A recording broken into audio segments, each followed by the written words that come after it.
Hey there, yogi. Today we're talking about three ways in which the brain signals to you that it is time to shake things up. Let's get started. If you don't know me yet, my name is Julie and I'm the founder here at Be the Love Wellness. I'm also a yoga teacher and a mom with a great awareness about these three states of the brain. I'm going to give you the three states and then I'm going to tell you a little bit about each one and just some ways in which you can work with the brain and the body to disrupt that pattern and get into, I don't know, higher state of being, a higher state of energy, a more joyful way of being, a more joyful state of energy. Here we go. Number one, brain fog. So brain fog is when your brain, it's like it's not really working. Kind of like when the TV goes offline or there's dead air on the radio and there's like this alert, alert, alert happening, but there's nothing coming from the brain. A great example of this is when you're trying to think of something and thing is coming through. I like to think of it like trying to think through pea soup. There's just nothing happening. I can't see anything. It's not changing. And I know for sure that like something's got to shift. So that's number one. Number two is the hummingbird. So kind of the opposite state of being from your brain fog. The hummingbird is everywhere.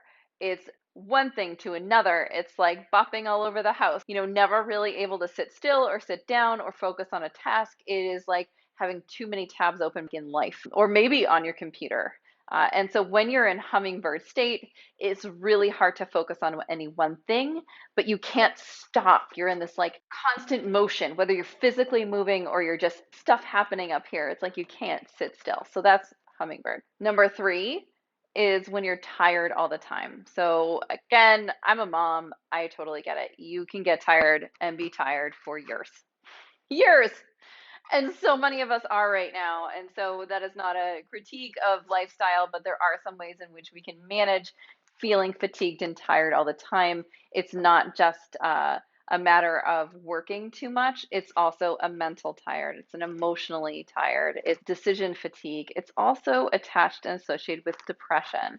So really low energy, low mood. It's really common to feel tired all the time, even when you haven't done anything. And that's the key indicator, right? So if you're tired, but you moved a lot that day and you worked a lot that day and like were able to focus that day, that's one thing. It's very different if you wake up tired. You're tired all day. You drink a lot of caffeine. You supplement with sugar and you're still tired at night. That's a different kind of fatigue and a different kind of tired. And that's something that we can work through with some adaptations and some practices that we can do at home. So now I'm going to tell you about all the ways in which we can manage these states of the brain and work with them both in our physical practice and in little things that we can do at home. So when you're foggy and it's hard to think straight, and you just can't really get ideas out or get through something, there's a few things that we can do to work with the brain to help with that foggy state.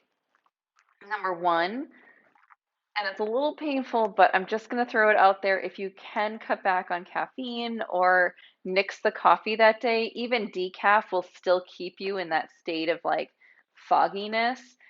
It's best to go 2 to 3 days caffeine free as much as you can. At the very least, maybe not having it when you first wake up, maybe seeing how far you can push it into the day, and then trying to have less than you would normally have. So even just cutting back the amount can do a lot to help you with that fogginess. Another thing you can do is increase your water intake. So making sure that your body is very well hydrated and doing so with water, water with lemon, using warm water. So not cold, not iced, but warm as in even heated up a little bit will help to allow the body to absorb the water and hydrate you better. And that will help with the fogginess over time. That's not a quick solution, but you give it 2 to 3 days, you will notice a difference in your fogginess. Another thing that you can do, and this is what I like to do, is move your body through the fog. And I say that because when you're foggy, when I'm foggy, I'm slow. I move slow. I just can't do stuff. I can't commit to anything. I will decision fatigue my way through the day and never really get anything done. And so when I'm there, I know it doesn't really matter if I'm sitting at my desk or not because nothing's happening or nothing good is happening. And whatever I do, I probably don't want to keep that work anyway. And so that's the time when I hit the mat and I grab a gentle yoga class. So that is slow movement, really intentional, giving your body time to come into each shape and take the time to get into those shapes. Now, again, if you're like me and you're one of those people that really feels like you always need to be in constant motion, it can feel really hard to do something like a gentle yoga class.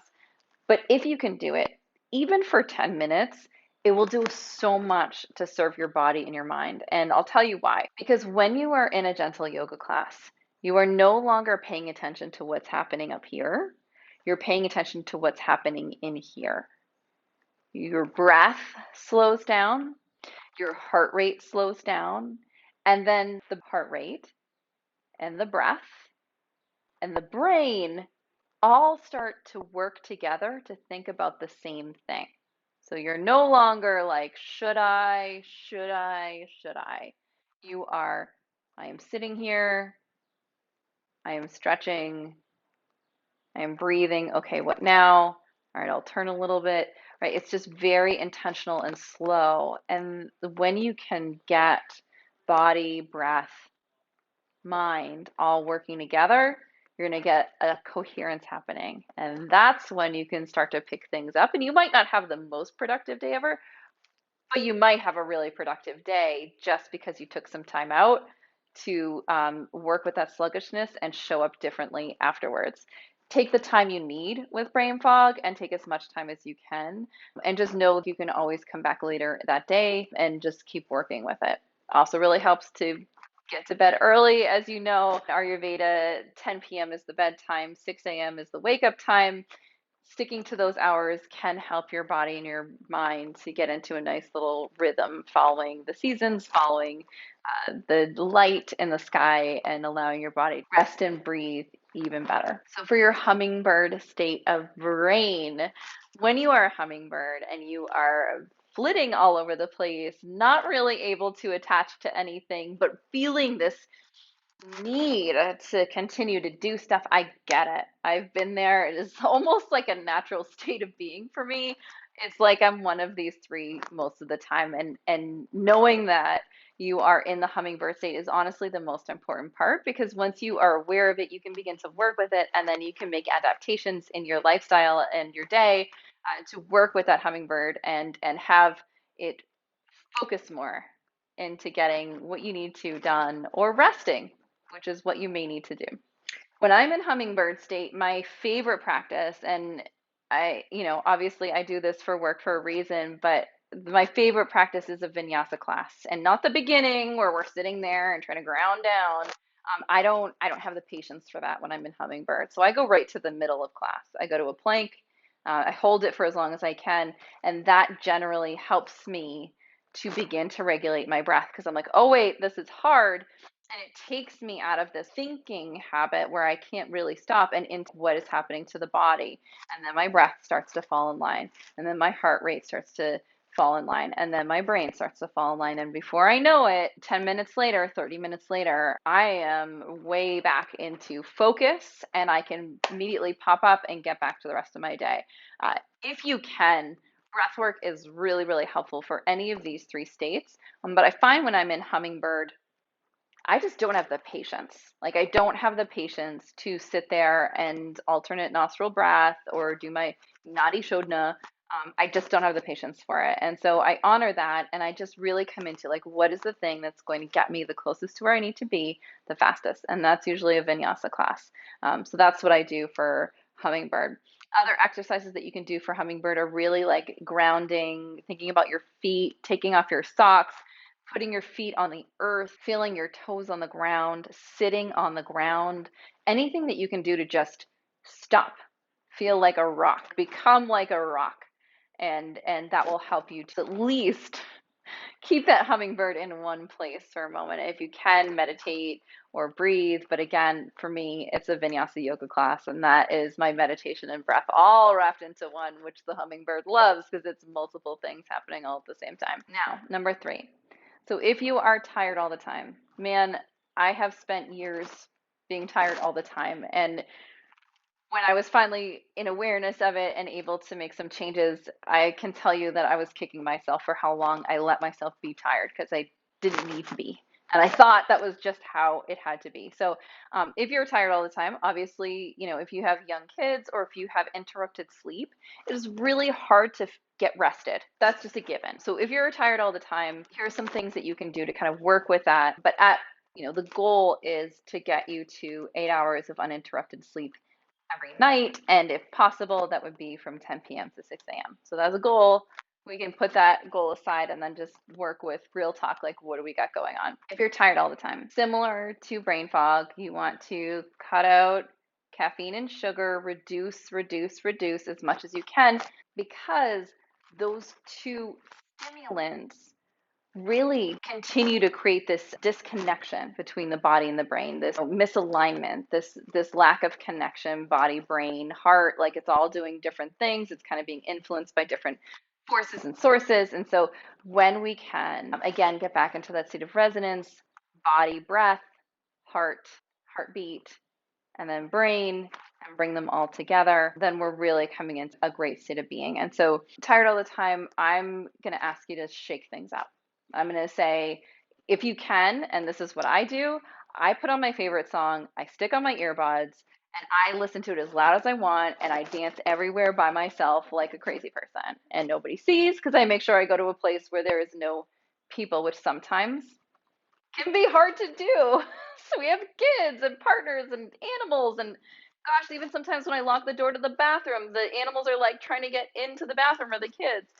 So if you can get by yourself for 3 minutes, 5 minutes, shake it up, dance, bring up that vibe. I mean, listen to it as long as you need to. For me, music brings me back to life. Have playlists that I have that are just called happy. And it's all the happy songs, all the songs that bring me up into that higher state of being so that I can then lift up my energy level, not from a stimulant perspective, but like from myself. I can feel more energized and motivated and at least get through the next hour or the rest of the day. Another way to do this is again a vinyasa class. Even breath work can help. Sometimes when I'm really tired, I like to lay on the ground and just be tired for a while. I'll put my feet up. I like to put them on an ottoman or on the couch and then put my back on the ground and stretch my arms out. And I just lay there and I'm like, man, I am so tired. I'll even sometimes set a timer and take a nap for 10 minutes or close my eyes and let myself just about fall asleep. Yoga Nidra is also a great practice if you're tired, because even though it can be something that gets you to sleep at night, it is also a really great practice which can help you wake up in the middle of the day. So again, you want to set a timer because it's possible you can fall asleep, but you can go through that rotation of consciousness and just really, again, connect with the body in a deeper way. And that helps to bring body and heart and mind all together, bringing that breath and resonance, the heart rate and resonance with the brain, and connecting the three together really helps to build this connection with the self and this ability to show up in the way that you need to show up for that day. So those are the three things, the three sets of tips. I could go on and on about each one of these. I mean, we could have a whole series on just how to work with the brain fog, which again, if you're a parent, you know really well is very common. It happens to all of us at every stage of life and for different reasons. So each of these three things are also brought on by external conditions, things that are outside of your control. And so whether it's stress or uncertainty or whatever it is that you're trying to manage, thinking through big projects, taking on a new job, all of these things take a lot of brain space and brain power. And the more you can connect back to the body, it's almost like you're giving your brain a break, because you genuinely are. You're saying, brain, that's cool. Thank you so much for all the thinking that you do all the time. But really, like, we need to all be on the same page. And breath and yoga and physical practice, the combination of the three are what help you to function more as a human being. The last thing that I'll say is that if you find that you are in these states of being often or regularly, the fastest way to get back into them is by having a regular practice to fall back on. So for me, with my regular yoga practice, which sometimes is daily and sometimes is more like weekly, but I have this thankfully 12, 15 years of yoga practice behind me so that I can take a week off and it's not a big deal. Day to day, if you would like to have these states of brain less, the best way to do that I have found is through regular yoga practice. Now, that doesn't need to be a 60-minute class every day. That can be 10 to 15 minutes of just showing up and being present. The more you can anchor into regular practice, the more when you hit these states of being, you will be able to recover faster. And that's the most important part. So for me, it might be 10 minutes on my mat, and I might completely change out of one of these states of being. For you, might take a little bit more, but just know that if it's taking a little bit longer, that's a great signal to say, you know what, I should probably do this more and kind of get ahead of whatever this feeling is that I have. So regular practice really does help. And variety is the spice of life. The reason that Be the Love has such a variety of classes on the schedule is because, we also need this uniqueness. We need these different kinds of challenges to show up to and to try new things and to do it different ways and to practice with multiple people so that it's always staying fresh, or you're in this wonderful rotation of, you know what, I'm going to study with this person for a while, and then I'm going to study with this person, and just like add the variety in. This helps your brain to continue to see new things, but it also still gives you the rootedness of regular practice, which gives you so much in terms of brain function and body and general joy, which is what I'm after, and I bet you are too. So I hope this was helpful for you, and I can't wait to hear how this goes for you. Give it a try. If you have a song that you're putting on your playlist to up level your state of being, please share it in the comments below. I'd love to hear what your song is, and I will add it to my happy playlist, and we can dance and up level and vibe up a little bit together. So have a wonderful, wonderful day, and be well, Yogi. Take care.